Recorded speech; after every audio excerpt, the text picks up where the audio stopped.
ఈరోజు సాక్షి పేపర్‌లో 3 వార్తలు కనిపించాయి. అవి కూడా పక్కపక్కనే. ఒకటి 'సాయికృష్ణ లాకప్ డెత్ కథ కంచికే' అనే ఒక హెడ్డింగు. 'క్రాంతి కుటుంబానికి వైఎస్ఆర్‌సీపీ అండ' అని చెప్పి వాళ్ళ కుటుంబానికి 10,00,000 వైసీపీ అందిస్తున్నది. అండ్ విశాఖ మత్స్యకారులు ఎవరైతే ఉంటారో బోటు ప్రమాదాల్లో ఆ 7 మంది గల్లంతైన విషయం. ఆ కుటుంబాలకు ఒక్కొక్కరికి 7,00,000 చొప్పున 49,00,000 రూపాయలు వైఎస్ఆర్ కాంగ్రెస్ పార్టీ అందిస్తుంది అని. ఈ 3 వార్తలు ఈరోజు ప్రధానంగా కనిపించే వాళ్ళ పత్రికలు. సరే,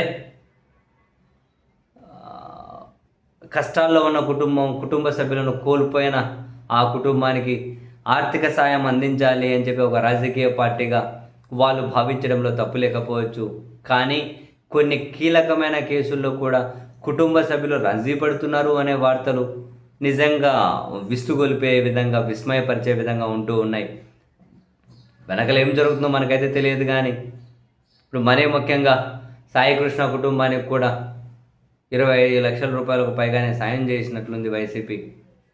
వాళ్ళ తల్లిగారు రోధించారు, జగన్ గారు వాళ్ళ ఇంటికి వెళ్ళారు, బాధ్యులందరికీ శిక్షలు పడాలి అన్నారు. తీరా చూస్తే వాళ్ళ తల్లిగారేమో ఈ కేసులో న్యాయవాదులను మార్చుకున్నారు. సిబిఐ విచారణ కోరుతూ వేసిన పిటిషన్ ఏదైతే దాన్ని వెనక్కి తీసుకున్నారు. ఇప్పుడు బూడిద గోనె ఇవ్వండి అని రోధించిన ఆవిడ పెద్ద కర్మకాండ జరిపించేశారు. దానికి తెలుగుదేశం పార్టీ ఎమ్మెల్యే హాజరయ్యారు. ఈ విషయాలన్నీ చూసినటువంటి వైసీపీ క్యాడర్ కూడా ఆ తీవ్ర అసంతృప్తికి కారణం ఏంటి అంటే, అరే డబ్బులు ఇచ్చుకుంటూ అయితే పోతూ ఉన్నారు లక్షలు, కానీ ఒక పక్క న్యాయ సహాయం అందిస్తున్నారు, ఆర్థిక సహాయం అందిస్తూ ఉన్నారు. చివరికి వాళ్ళేమో తెలుగుదేశం పార్టీ ఎమ్మెల్యేలను పిలిపించుకొని కర్మకాండ జరిపించేస్తున్నారు. సిబిఐ విచారణ కోరిన వాళ్ళ పిటిషన్ వెనక్కి తీసుకుంటున్నారు, న్యాయవాదులను మారుస్తూ ఉన్నారు. ప్రయోజనం ఏంటి? ఇంకా అటువంటి వాళ్ళకి ఆర్థిక సహాయం అందించి దానివల్ల వైసీపీకి వనగొడుతున్న ప్రయోజనాలు ఏమున్నాయి అన్నది క్యాడర్ అసంతృప్తికి కారణం. పైగా వైఎస్ఆర్ కాంగ్రెస్ పార్టీ కోసం పనిచేస్తున్న వాళ్ళు ఉన్నారు, వైసీపీ కోసం జెండాను పెట్టినప్పటి నుంచి మోస్తున్న వాళ్ళు ఉన్నారు. ఇటువంటివి ఏంటివో వైఎస్ఆర్ కాంగ్రెస్ పార్టీ కష్టపడి కడుతున్న కార్యకర్తలకి వాళ్ళకి ఏదైనా సాయం చేస్తే ప్రయోజనం ఉంటుంది కదా. ఇలా ఏ స్టాండ్ మీద ఎప్పుడు ఉంటారో తెలియకుండా, కనీసం ఏ నిర్ణయం ఎప్పుడు మార్చుకుంటారో తెలియకుండా ఇటువంటి వాళ్ళకి ఆర్థిక సాయం చేయడం వల్ల ప్రయోజనం ఏంటి అని ఓవరాల్గా ఈ సాయికృష్ణ ఎపిసోడ్లో ఏమంటారు, రోజుకోసారి అనూహ్యంగా వాళ్ళు తీసుకుంటున్న నిర్ణయాలు, చోటు చేసుకుంటున్న ట్విస్టులు, ఇవన్నీ చూసి వైసీపీ క్యాడర్ అయితే తీవ్ర ఫ్రస్ట్రేషన్కు గురవుతూ ఉన్నారు. సిపి క్యాడర్ అనే కదా ఎవరికైనా అనిపిస్తుంది.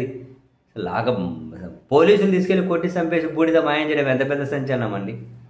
ఆ విషయంలో ఆ కుటుంబం ఏ స్థాయి ఫైట్కైనా సిద్ధపడాలి,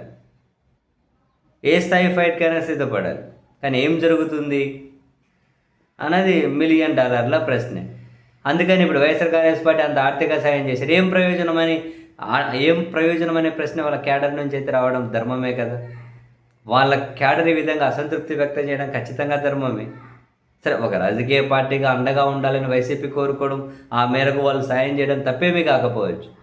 బట్ అదే సమయంలోనే వాళ్ళ క్యాడర్ అసంతృప్తిలో కూడా న్యాయం ఉందనిపిస్తుంది.